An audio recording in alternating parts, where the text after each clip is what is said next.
बरखा जी, आपसे एक सवाल पूछ रहा हूँ। हाँ जी।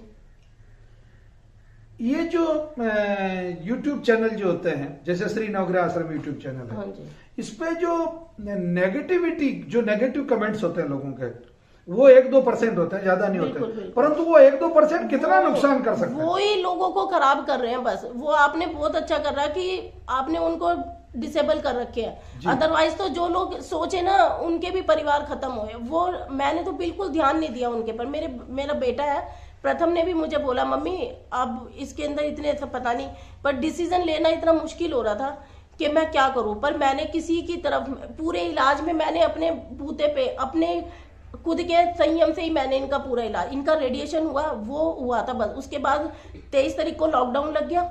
मैं अपने मेरी छोटी सिस्टर है, उसके हस्बैंड को लेके अपोलो हॉस्पिटल, वो कह रहे टीम बैठेगी पूरी।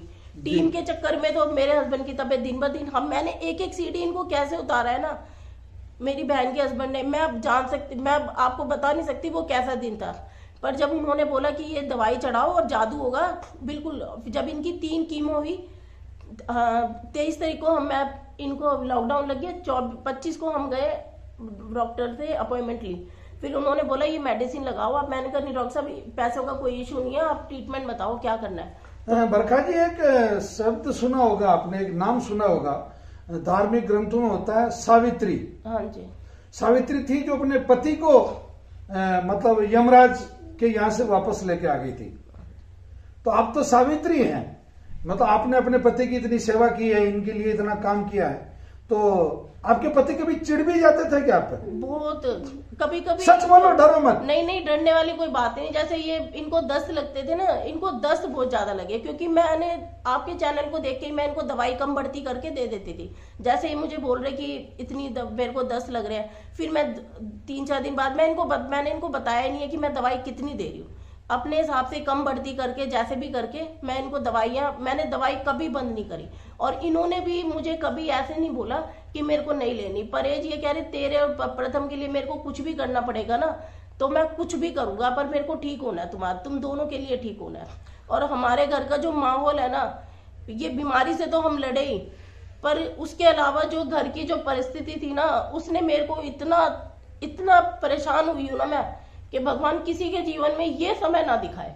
नहीं, चलो बहुत अच्छी बात है, भगवान धन्वंतरी की आप पे कृपा हुई और आज के बाद में आपका अच्छा समय है। निश्चित रूप से ये मैं देख रहा हूँ, खुशी के जो आंसू हैं वो निश्चित रूप से आप दोनों लोगों का दाम्पत्य जीवन बहुत अच्छे से गुजरे। और वह जी, ये जो समय आता है ना, ये बहुत कुछ सिखा के जाता है, आपको आगे बढ़ने के लिए आता है ये समय। बस मेरे को ये बात इतना मैं अंदर से मजबूत हो गई हूँ ना, कि जो भी आपके जीवन में दुख परेशानी, तो देखो सबके जीवन में है, सबके जीवन में, पर ये जो दुख का समय है ना, ये बहुत कुछ आपको आगे लेके जाता है। अब अगर किसी व्यक्ति को कैंसर हुआ और पता चले आपको, भले वो आपका रिश्तेदार नहीं हो, हाँ जी, उस व्यक्ति को आप नवग्रह आश्रम का पता बताएंगे या उसको लेके आएंगे? वैसे जी, अगर वो आने के लिए तैयार होगा तो हम तो उसको जरूर लेके आएंगे। नहीं तो पता तो मैंने अब तक कम से कम 20-25 लोगों को फोन पे ही मैं मोटिवेट करती हूँ, उनको बताती हूँ इसके बारे में, कि एलोपैथिक में तो बस उन डॉक्टर को यह है कि कैंसर हो गया, और मरीज इसके इलाज से मरते हैं। इसका जो इलाज है ना, कीमो रेडिएशन, इससे खत्म होते हैं। बाकी अगर आप यहाँ पे आ गए ना, तो आपको भगवान का इशारा है कि आपका पेशेंट ठीक होगा ही होगा। बरखा जी, आपको बहुत बहुत बधाई आपके सुखी दाम्पत्य जीवन के लिए। और परमात्मा ने आपकी एक पहलवान से शादी की है और वो पहलवान अब वापस पहलवान बन गया। ये बहुत तो अच्छे इंसान अब आप, इन्होंने सबकी इतनी मदद करी है ना, उन सबकी ब्लेसिंग और इनकी अच्छाई है ना उन्होंने। और ये आश्रम तो हमारे लिए बस, भगवान खुद तो आ नहीं सकते जगह, पर उन्होंने आप जैसे लोगों को इधर बिठा रखा है कि लोगों की कैसे मदद की जाए। चलो बहुत बहुत धन्यवाद। मैं एक बात कह सकता हूँ जी, जो श्री नवग्रह आश्रम के पंफलेट हैं, हमारे नजफगढ़ रोड दिल्ली में पड़ता है, तो उसके बारे में मैंने, क्योंकि मैं ठीक हो रहा हूँ और ठीक हो जाऊंगा, तो वहां अखबार सप्लाई होते हैं नजफगढ़ रोड पे, उत्तम नगर चौक, तिलक नगर चौक, राजा गार्डन चौक और मोती नगर चौक। तो मैं अखबारों में ये पंफलेट, हजार पंफलेट बांट सकते हैं, अपने आप डलवाऊंगा और वो करवाऊंगा। अच्छी बात, बहुत अच्छी बात। इसके लिए आपको बिल्कुल नवग्रह आश्रम स्वीकृति देता है और आप ऐसा करें, बहुत अच्छी बात, धन्यवाद।